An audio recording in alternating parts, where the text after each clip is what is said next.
I'm John. I play guitar for SUPERTOUCH. My name's Joe. I play bass for SUPERTOUCH. I'm Andy. I play drums in SUPERTOUch. I'm Mark. I sing for the group SUPERTOUch. We're SUPERTOUch. They have energy, you know, like they're strong, like live. Like I like them better live than I do like on the album. But I like their music, and especially their music more over their lyrics, I guess. I don't know.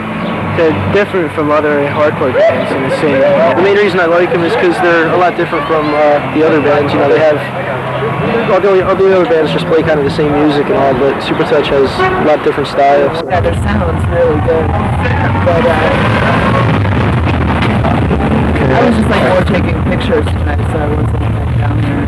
I think they're boring. I mean, I think they're nice people. Don't get me wrong. They're probably gonna watch this and say, "Gee, that Mike bullshit. What he's saying about us."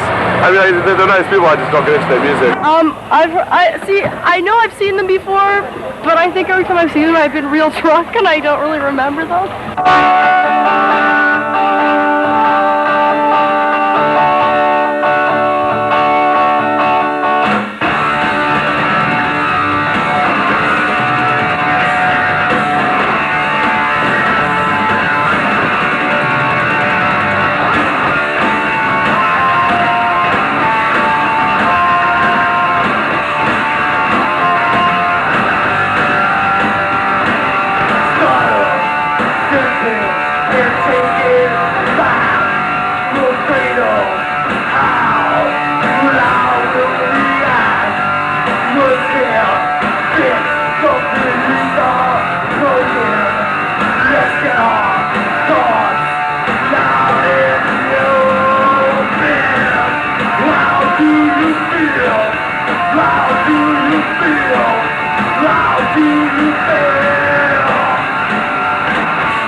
Just open your mouth and tell me.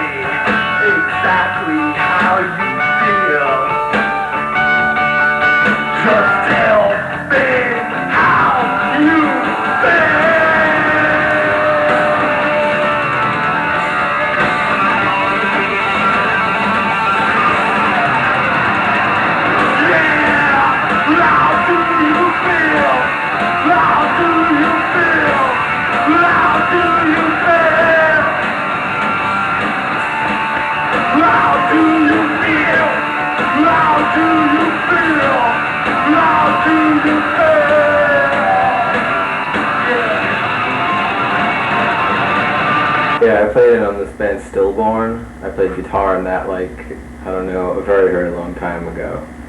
And I played drums in a band called Altercation, which people would probably have heard of, some people anyway. It's an evil skinhead band that I'm not too proud of. I became a member of SUPERTOUCH when I saw an ad in the Village Voice. It said bass player wanted, and I had heard of the band, so I gave Andy, the drummer, a call. And I was the first guy who called, and we practiced. It sounded good, and I got in the band. It's pretty simple. I met Mark because we went to high school together, and he was in Death Before Dishonor at that time. And when that band DVD had broken up, it took a little while, but we got together, and we had other members at the time. We didn't have Andy at that time, and it just grew into the lineup we have now. And we called it DVD when we were together still, but it wasn't. It was SUPERTOUCH. I was in another band before that, and they broke up, and was trying to get a new band together. And I was friends with John in high school, and we started playing together with a couple other people who were temporary. And then I saw Andy playing in another band, and that band broke up, and I asked Andy if he wanted to play with us. And then we had another temporary bass player, and then we went through a string of temporary bass players and found Joe through the Village Voice. He gave us a call, we put in an ad. I think they're gonna make it like bigger than some bands already that are out there. The song is about the third digit and the number alphabet.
We're influenced by rock, basically.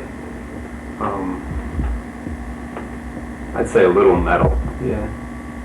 I know the other guys are into funk. I don't really listen to it that much. I like it. Rap, I think rap kind of influences it. Or, our approach, maybe not musically or style-wise, but it is an influence on our playing.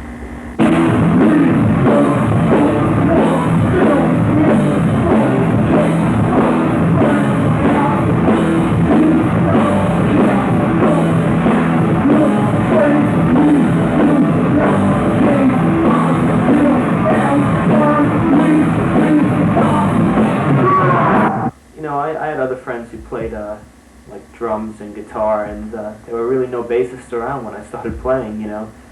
I was around like 14 or 15, maybe 16, the latest, and not too many people play bass at that age. Usually it's just guitarists and drummers start around that age, and I don't know, every bass player I've met seems to have picked it up around 18 or so. Large vocals, they're shit on the 7-inch.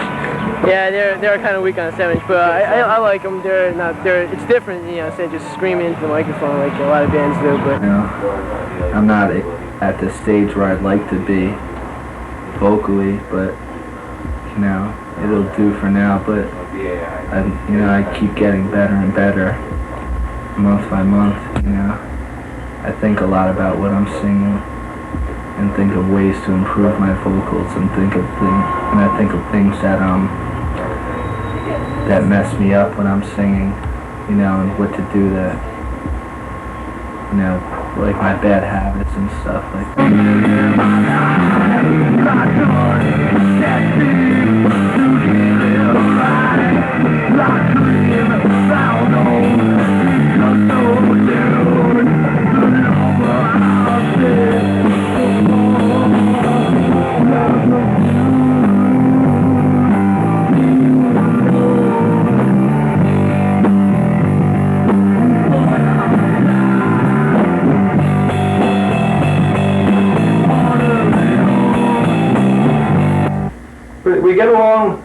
We get along well as people when we're not hanging out as a band. When we start to, like, Mark and I can get along fine, we can hang out, and as soon as we start talking about band stuff, it's just a fight. And like it always happens, you know, because he's real sensitive, and it's easy to offend him. And, I mean, I'm the same way, kind of, not as bad as him. So anyway, I don't know, we've always managed to end up in an argument when we talk about band stuff, but for the most part, we can hang out together and have fun. We're really good friends. You know, we have our little fights and stuff. I mean, on tour, we almost broke up a couple of times. But, you know, we're friends. We don't really hang out together that much, you know, in non-band activities. We're semi-tight, you know. I mean, you know, we're all pretty good friends. We don't hang out too much. Because, I don't know,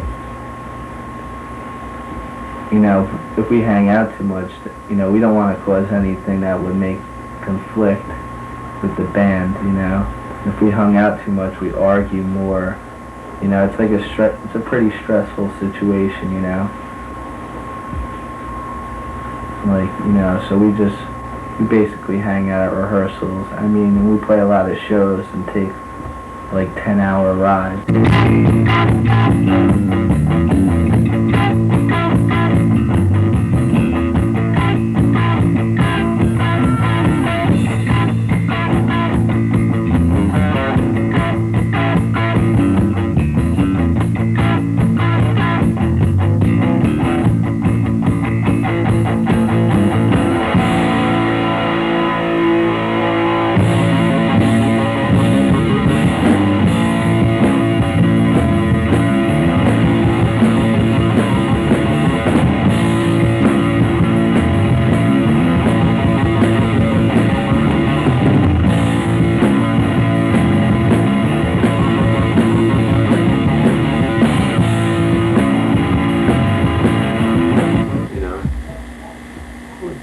Musically, you know, we just write what sounds good to us.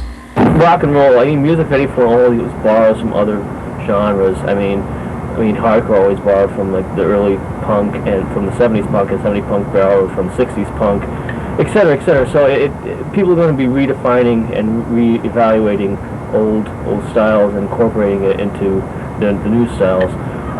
I just hope we can have a lot more people thinking again about creating something different, something challenging, like in the early 80s. And I'd say I've been around the hardcore scene since I was only 14 years old. I'm 20 now, I'll be 21 in August, and it's definitely changed over the years, definitely. Because back then, you know, hardcore is good because it's an American-started movement, you know.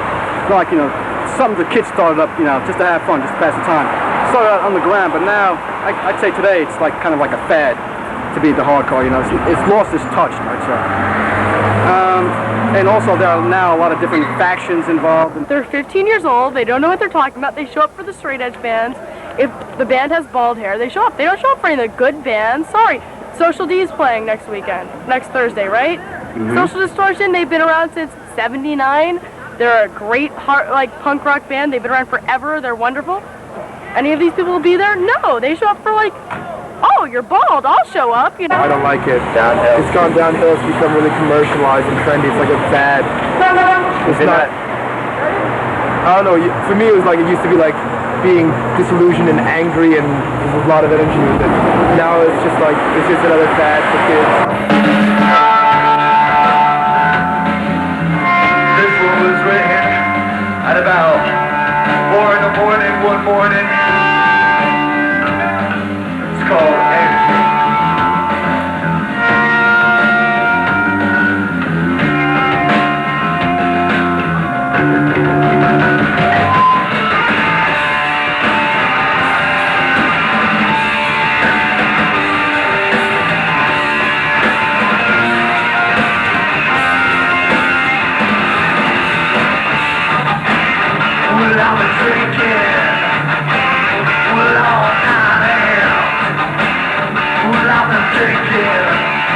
Something's just not right.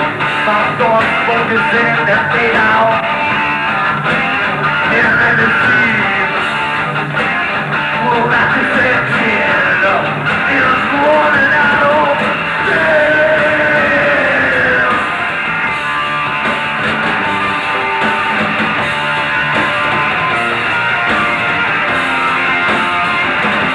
Without time to find, don't be there. Could I fall?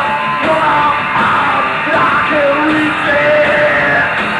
Without time to say, lifting up on me. I grab when I feel my fingers slipping away.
The music is that when you go in the studio, it's supposed to be like 4 guys jamming, you lay down your tracks and go. Nowadays, it's like, oh, let's put this track on, let's overdub this. It's too much music. Just be simple, you know. Hardcore should not be about getting $800 guarantees and three packs of beer, which certain formerly underground hardcore bands who used to play CBGBs, you know, at smaller shows now get. We really don't think about it. We just play whatever, you know, we write.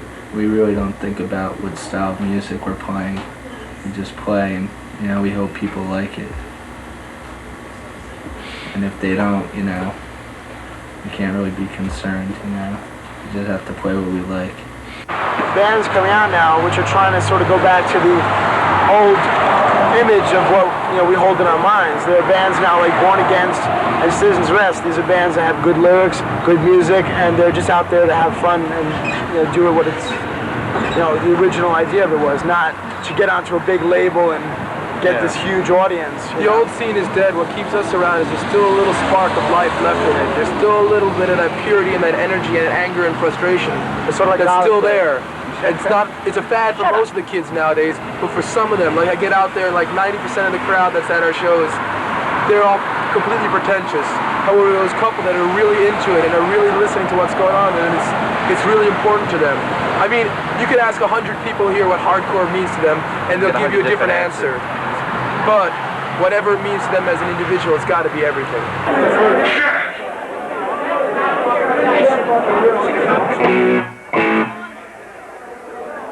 They're very loud out there.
But I don't think there's enough negative publicity about them. I mean, I feel like it's still like you can be in a group of people and someone will bring it up and not everyone there will be like, oh, that's totally sick.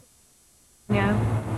Like there should be more like people saying racism sucks, like instead of not saying anything again. You know, I find a lot of people don't speak out about it. Yeah, some friends of mine in New York were part of like Sharpskins, and it used to be like a big movement, and now there's like 3 people who are still really into it. I think people are kind of giving up. You know, I mean, Sharpskins has kind of died down, and things have gotten kind of bad in New York, but no one, you know, the whole thing with Sharpskins, it got to be where, you know, they were being violent themselves, you know, so a lot of people dropped out of it because it was like a double-edged sword. It's like if you wore the Sharpskins patch, you could get beat up by someone who'd gotten beat up by another Sharpskin. If you didn't wear the Sharpskin patch, people thought you were racist because you had a shaved head. So a lot of people are really frustrated. You know, friends of mine in New York find themselves really frustrated with the scene because it seems like there's no way that you can, like, you know, there's no way to win. I think down south it's probably going to be more of a problem. I've been hearing that there's been a growing Nazi skinhead movement there, but there's so much hype going on with this Nazi skinhead stuff. I'm pretty hesitant to say anything is true about it. I myself, I'm a skinhead. I'm the first skinhead to a black West Indies, so there's no problem. People try to, you know, play it off like, you know, oh, you can't be in this because you're black and this and that. There are very few people who do it. Those are usually the ones who are racist. So fake skinheads, and they're usually beat down to the ground. They're not accepted. Now there are bands who are the white power bands aren't even allowed to play, you know, around New York. They have to play like invitational gigs in warehouses. You have to still have to eliminate fighting at shows. That's a big problem because there was a club in Philly that was open. It was a really cool club, and then all these like the Nazi skinheads came and they fucked it all up. Well, there was one time in Philly when there was a lot of white power skinheads, and my singer Mark basically, you know, told him to fuck off. I mean, he shouldn't. He should use language like that, which you shouldn't. You should try to reason with him before you say I'll kick your ass or something like that. But they got a little uptight, and you know, the police had to be called, and supposedly they were waiting outside for us, but nothing happened from that. And I just got kind of upset, you know, that there was kids there with swastikas and, you know, white power symbols and stuff on their jackets. So I just started saying stuff before a song about, you know, them and, you know, why I don't like them and stuff like that. And then after the show, you know, well, whatever, 40 of them or so were waiting out front for me, you know, wanting to kick my ass or whatever. I got into it and I didn't know that there was any sort of political beliefs that went along with it. And I was into it for a long time, just, you know, kid with a, you know, I was just a skinhead. It's like, oh, I thought it was something that, you know, was purely for hardcore music. And I started hanging out with people that, you know, were really into the politics of it, and I started learning about that and trying to be, you know, trying to fit into that group, saying a lot of things I didn't really believe in. Whatever, did that for a while, and then gave up on it. Realized how pathetic it was. The skinhead is just you shave your head and you wear a certain type of jacket. I mean, that really doesn't matter. That's just a fashion thing. I mean, it depends upon what your beliefs are. I mean, if you're like a heavy nationalist guy or, you know, a racist or something like that, then it could, you know, become a problem. But I mean, I have no problem with people looking like, you know, a skinhead. There's nothing wrong. No, man, I'm bleeding. I was, anyway. Come on. I got hit in the head about 5 times. All of a sudden I'm on the floor and there's people on my hands. I'm like, ah! That's why there's people there to pick you up. Yeah, when no one's picking me up, they're fucking standing on my hands. I don't know. I'm gonna come back to me. That's what all those children are trying You're so into it. Breaking my hand. Basically, the people who go to shows, I mean, reflect all different types of attitudes. So, you know, there's people who just want to dance hard and get violent, and, you know, they end up hurting other people. And then there's people who just come to enjoy the show, and there's people who actually, you know, want to be, you know, at its best, I think, like, a show could be an exchange of ideas, you know, and you could, like, you know, learn a lot from it. A lot of kids that are into hardcore, too, are one-track minded, you know, and a lot aren't, you know. It's like, it's a weird scene, you know. You'll meet some of the coolest people you've ever met in your life, and you also meet some of the biggest jerks you ever met in your life, too, you know. But, well, you know, everybody has their own opinion on what hardcore is, you know. and I guess they're entitled, everybody's entitled to their own opinion. But the way I look at it now, I just think of music.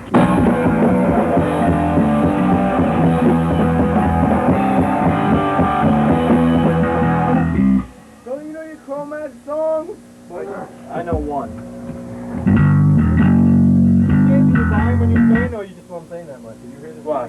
Because your level is jumping up. Really? Because you we might have to fatten your sound up a little bit. It's because your accents, because you know, sometimes you hit harder than others. Yeah, maybe a little bit lower. Well, I was trying to figure out what you were doing.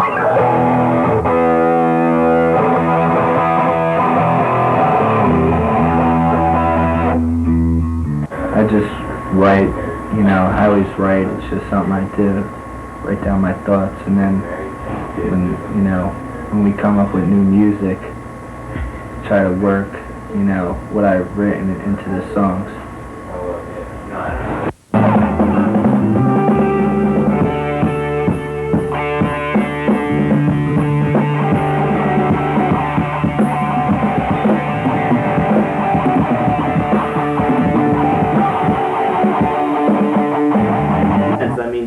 For a record, you know that what you play will be there for life. A demo tape, not too many people will get. So, it could be, things could get pretty tense. If you're trying to do something and you can't really get it, then, you could just sort of psych yourself out. But, at its best, I think you could have a good time, recording. As long as you don't psych yourself out. That's something that happened to me. And it's something that happens to Mark, too, so...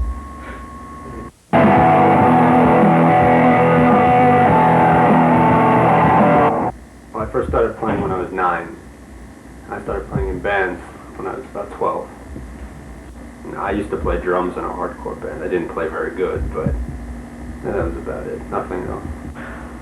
Music is freedom, I would hope. Unless you're just playing, to get your record deal and get famous, which a lot of bands are. We're not. Of course, I'd love to get famous. I'd love to play the Garden.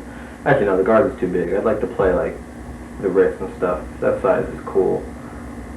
The Garden would be a little bit overwhelming. But anyway, I'd like to get really big. I'd like to get a major record deal, as long as, they're not screwing us. I would love to get really famous and have money and, like, have people digging the music I was playing and, people respecting me because of it. I know, sorry about the past 2 weekends. It's not my fault. SUPERTOUCH is here. I don't know what the deal is. I can't tell you. Did that broke up? So Todd left the band. He's back with Murphy's Law. Of course, they didn't tell me. Supposed to play in about an hour. Oh yeah, we got. Why is that? Super drunk. What we got coming up in 2 weeks? You guys like Citizen's Arrest? Maelstrom?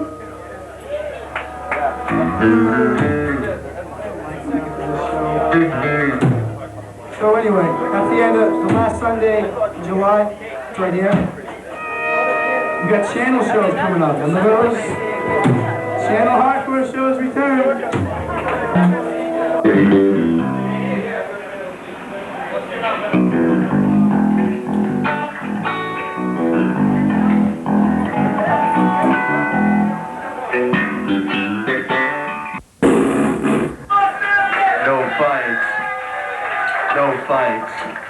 No fights.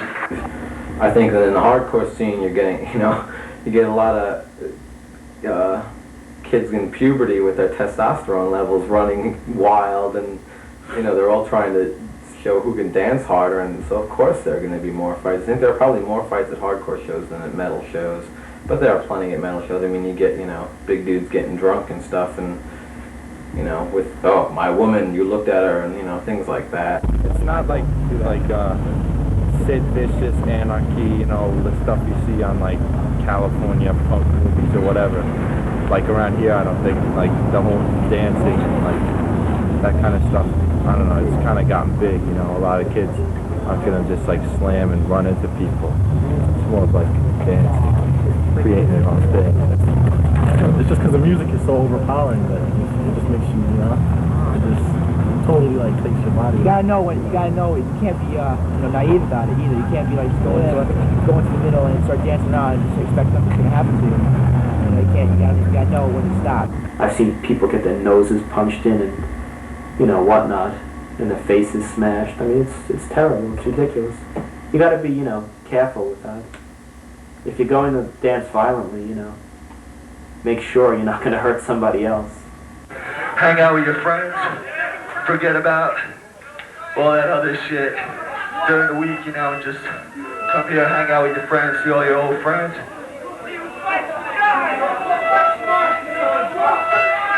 So, don't, if you have fights, it's gonna stop the shows.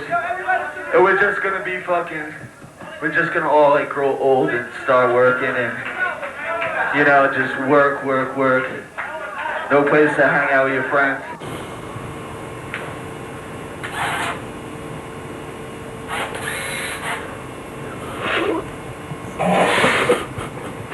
Most people say, yeah, well, like those cheesy heavy metal bands like Judas Priest and AC/DC, if there wasn't those bands, there wouldn't be hardcore.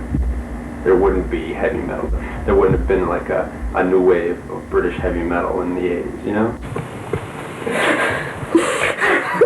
I support Amnesty. I think it's a great cause. I mean, it's basically it's not involved with politics. It's just for human rights. And we've done benefits for Amnesty before, and hopefully we'll do them again. I mean, we're in a band, so I mean, I think we should use whatever influence we have from being in a band, to further good causes like Amnesty. Damn, my camera's battery is dead. You gotta get up, Mark. We're leaving. We gotta pack the van. I don't think hardcore is underground now. I think that, so many people know about it. Now it's for a few years now, it's been like hip. If you knew what hardcore was, you're a very hip person. That was some good footage. I like hardcore music, and it's been such a big part of my life, Been listening to it since, it started, since I was a little kid, And the influence is there, but we're just, I think of SUPERTOUCH as a band, not any type of band. Like I said before, we just play whatever comes out at rehearsal.